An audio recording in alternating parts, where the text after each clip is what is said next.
As a parent, I think we all those things that could happen to our children, anything, abduction, rape, murder, like all those horrifying things. As a mother, those things I just didn't let in my brain.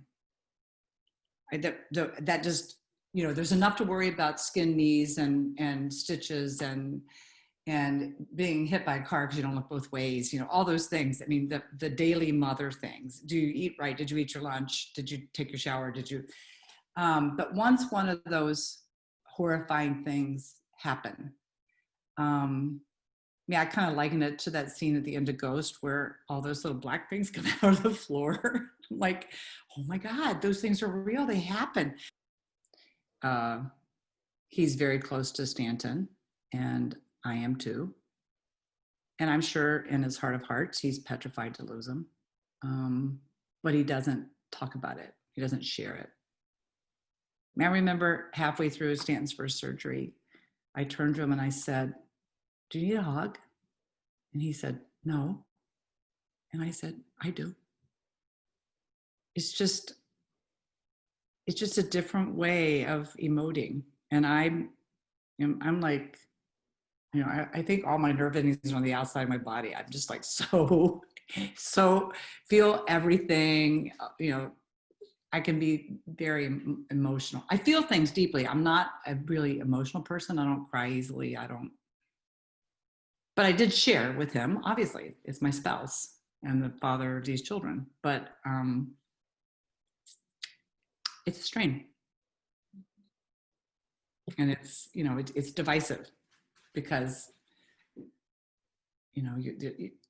I find myself confiding in other people more than him about fears because he's just sort of like, I don't want to talk about it anymore. He's never been to an MRI.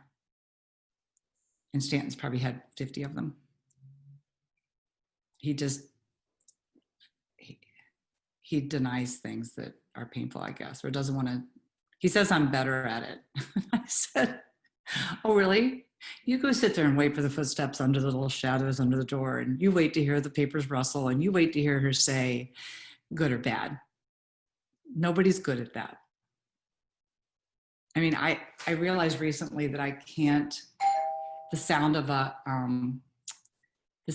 a flag for the first 5 years, we were in the same room with the oncologist, and there was a flagpole outside.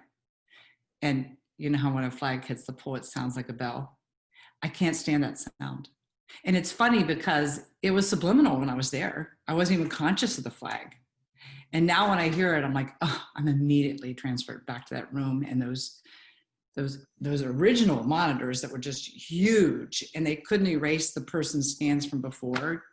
So you didn't know whether you're looking at his or, those moments. I have taken that down to like this much of my time because you can't think about that until you're in the room. I can't. You wouldn't live your life. I mean, you wouldn't. I mean, as Stanton says, I do the worrying so he can do the living. I don't let myself go there till I have to. What good does it do?